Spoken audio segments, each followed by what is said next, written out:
All right, so I wanted to get recorded the information here about your lab 11 differences in non-disjunction that happen in spermatogenesis and oogenesis. So I'm going to do spermatogenesis in one video, and then I'm going to look at oogenesis in our second video.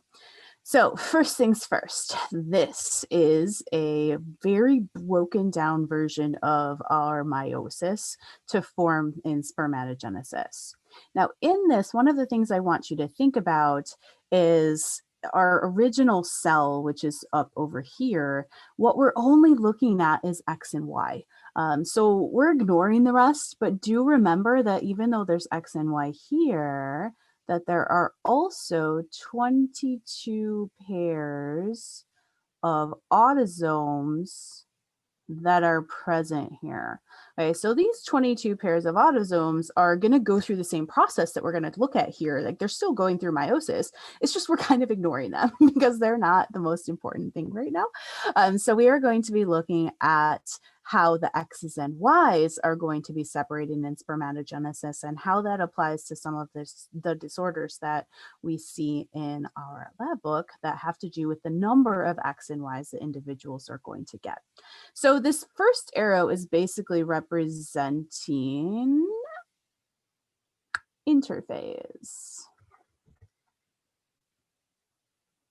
Right, this is where our DNA replicates. So we get our X's that are replicated together and our Y's that are then replicated and stuck together as duplicated chromosomes. But also remember that we've got the other 22 with their duplicated forms as well. So there's a lot of DNA in this cell. So then what we go through is meiosis. Now we're skipping all of the prophase, metaphase, anaphase, telophase ones.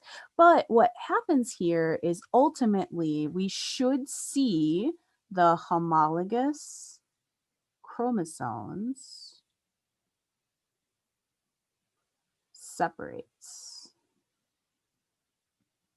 Okay, so in this case, we have the one set of 22 that goes up, 22 autosomes go down, and the Y's and X's separate correctly, right? So we end up with 2 Y's with the other 22 in the top and 2 X's with the other 22 on the bottom. So the 22 do exactly what they're supposed to. So then in meiosis 2, what happens, if you recall from that content, this is where the sister chromatids are going to separate, which gives us 2 sperm, right? So they would grow their little acrosome hats and their little tails, and they would be functional. Each one would get one of each, right? So every single one of these sperm will have 23 chromosomes. Running out of room. So all of them are considered normal, right? This is what happens in normal spermatogenesis. But our goal here in this unit is to figure out what would happen if it is not so normal, if we have a non-disjunction. So what we're going to look at here then is what happens when there is a non-disjunction first in meiosis 1. So here, right, our homologous chromosomes don't separate. Now, in this case, we're only looking at the X and Y chromosome, only the sex chromosomes. We are not thinking about the other autosomes. So the autosomes do things correctly. The autosomes do separate. And that is really important because without the autosomes, the sperm is not functional, right? That cannot create a functional component. So we are going to see a non-separation here. The homologous chromosomes will not separate. So we will end up with the X and the Y in our top cell that is going to move on. But what we'll end up with is basically nothing down here except for the 22 autosomes. So we will end up with an empty sperm. So here we will grow the little acrosome hat and the little tails, and this will be the sperm. And these will be functional and they will be able to move on to fertilize a healthy egg. So we're going to say that this is our healthy female contribution here. It has an X inside of it. And this represents the oocyte or the egg. So if this sperm goes to fertilize this egg, what's the baby going to have, right? That's what we're thinking about. So one of the things to also remember here is that these two sperm each have 24 chromosomes inside of them instead of 23, right? They have one more than they're supposed to. And these two are only going to have 22 chromosomes when again, they should have 23.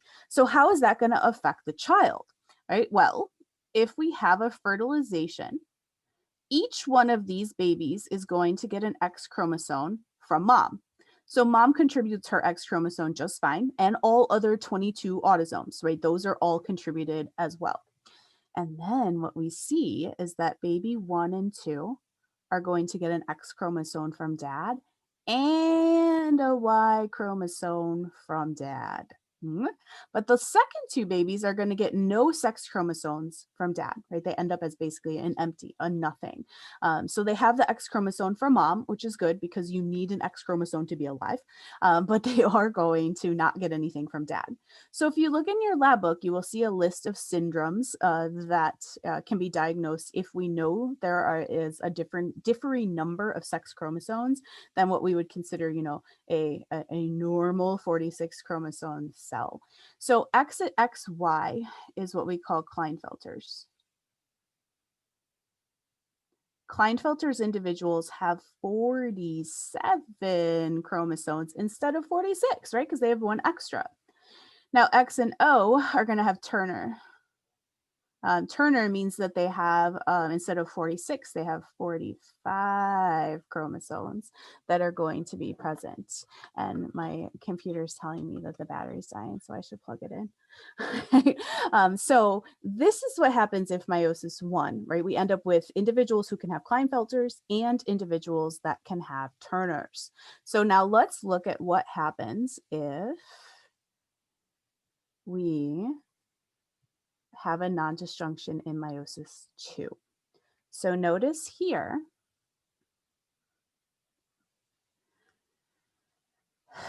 that the nondisjunction happens in meiosis 2. We have the sister chromatids don't separate. Now you will see in your lab book here, there's like a whole bunch of different ways that this can happen. So I took the most extreme option because this will give us all of the options that could happen. So we end up with our most extreme option here. So again, remember that the 22 autosomes separate correctly.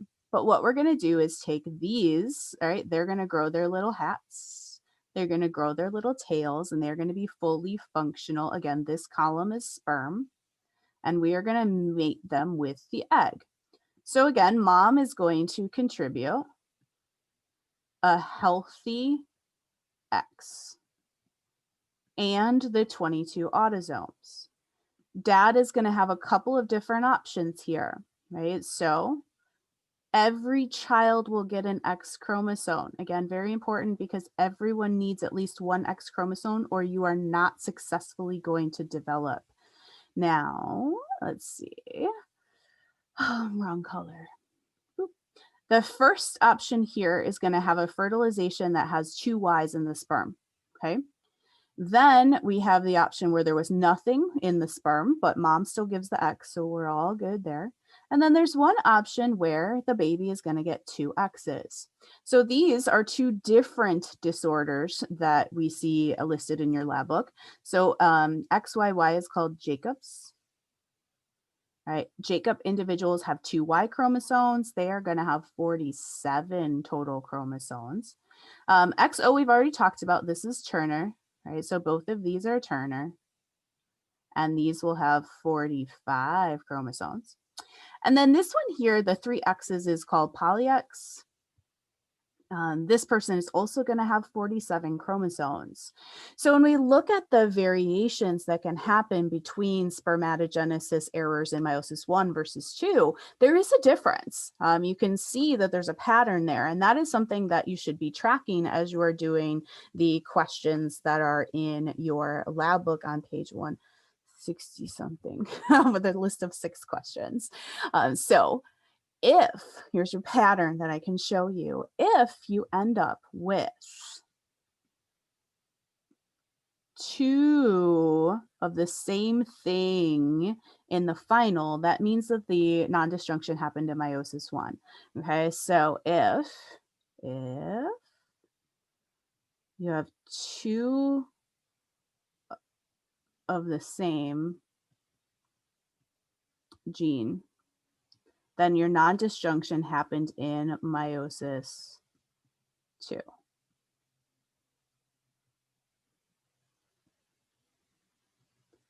Now, if you look back at the other one that we just did, there was one of each, right? So if you have one of each gene, meaning in this case, there was an X and a Y, then that happened in meiosis 1. I left out an S, non-disjunction. So again, for me, here's my alliteration mnemonic device: 2, 2, 1, 1. So if there's 2 of the same, if you have 2 X's or 2 Y's, then it happened in meiosis 2. If you have one of each, an X and a Y, then it happened in meiosis 1, right? That's, I think, the best tip that I can give you there. So for spermatogenesis, we can see the different outcomes. Now, in the next video I'm going to record, we'll talk a little bit about meiosis in oogenesis in the females, which will be a little bit harder just because we have to keep track of 2 X's instead of an X and a Y.